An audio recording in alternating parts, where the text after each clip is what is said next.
তো বন্ধুরা দেখো, আজকে রান্না বান্না কমপ্লিট হয়ে গেছে। তো আজকে রান্না করেছি এই যে আমের ডাল, কারণ যেহেতু খুব গরম পড়েছে আমের ডাল করেছি।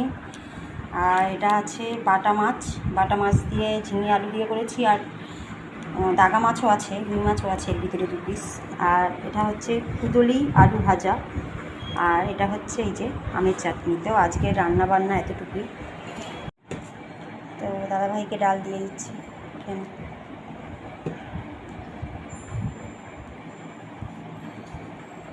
আগে ডাল দিয়ে, হ্যাঁ বড় মাছ রান্না করেছি, ওর ভিতরেই দিয়ে দিয়েছি। আবার আলাদা এই মাছ 2 পিস রান্না করেছি। তো দাদাভাই দেখো খেতে শুরু করে দিয়েছে, এই যে খাচ্ছে। এত গরম, তার কি করবে, বলছে আগে খেয়ে নাও তারপরে জামা কাপড় পরবে, প্রচণ্ড গরম। তো আমিও এবার খাবো বন্ধুরা, তোমরাও তাড়াতাড়ি খেয়ে নাও। তো দেখা হচ্ছে নেক্সট ভিডিওয়, সবাই ভালো থেকো।